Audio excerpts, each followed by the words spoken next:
Assalamualaikum dan salam sejahtera. Kita bersua lagi di perkongsian kali ini, Part 2, Strategi Notebook dalam PDPR. Dan untuk perkongsian kali ini, saya akan lebih fokus kepada apakah kelebihan notebook daripada perspektif guru.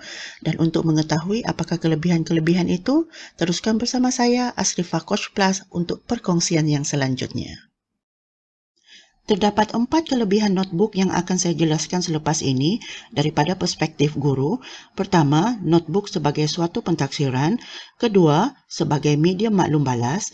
Ketiga, sebagai fokus perbincangan profesional.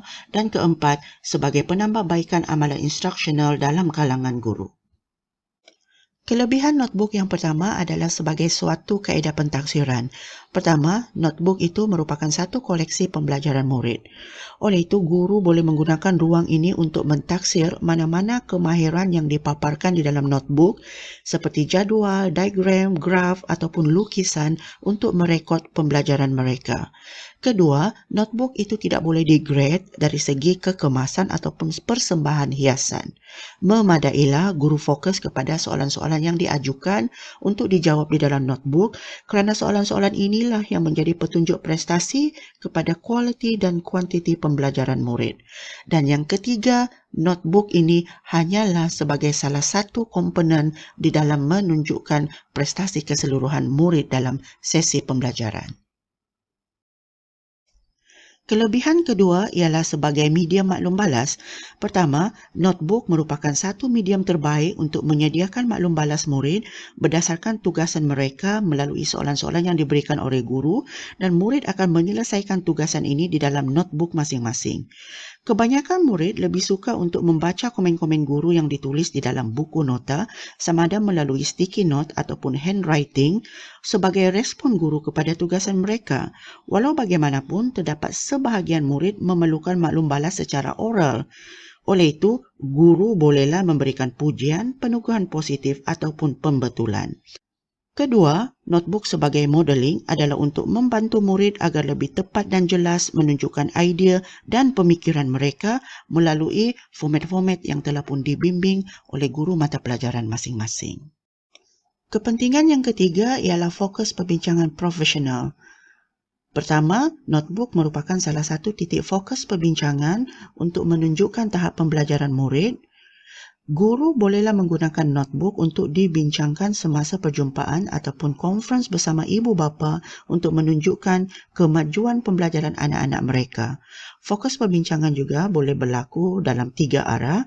Pertama, perbincangan murid sesama murid.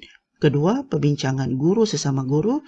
Dan ketiga, perbincangan sesama pentadbir sekolah dengan membuat kata sepakat bagaimanakah notebook boleh menunjukkan atau mengukur tahap prestasi murid dalam suatu pembelajaran. Murid lain boleh belajar strategi notebook daripada murid yang berkemahiran, manakala guru lain boleh belajar kemahiran-kemahiran notebook dari guru yang berkemahiran. Kedua, notebook boleh digunakan sebagai reflective tools semasa professional development dalam kalangan guru panitia. Tujuannya adalah untuk melihat perkembangan dan kemampuan murid dari aspek teknik merekod, gaya perekodan dan tahap kerja dalam notebook mereka masing-masing. Kelebihan yang keempat ialah penambahbaikan amalan instruksional. Guru secara konsisten bolehlah melihat strategi notebook ini sebagai salah satu jalan terbaik untuk memperbaiki amalan instruksional demi untuk meningkatkan kefahaman murid. Kegunaan notebook akan berubah dari semasa ke semasa mengikut keperluan pembelajaran. Sebagai peringkat awal, guru bolehlah memberikan fokus kepada bagaimana penyediaan notebook itu terlebih dahulu. Apakah jenis buku yang disediakan? Apakah desain notebook yang diperlukan? Ataupun apakah yang terkandung dalam notebook itu sendiri? Apabila murid lebih selesa dan lebih mahir dalam menggunakan notebook, maka guru bolehlah beralih perhatian kepada apa yang murid pelajari. Oleh itu, guru perlu mengenal pasti potensi murid berdasarkan tugasan yang mereka pelajari dalam notebook masing-masing. Di end of the day, guru akan mengubah cara atau gaya pengajaran mereka agar lebih berkesan untuk meningkatkan kefahaman murid. Sebagai rumusannya, terdapat 4 kepentingan notebook kepada guru. Pertama, notebook sebagai pentaksiran. Kedua, notebook sebagai media maklum balas. Ketiga, notebook sebagai fokus perbincangan profesional. Dan keempat, notebook sebagai penambahbaikan amalan instruksional guru. Semoga ianya memberikan manfaat kepada kita semua.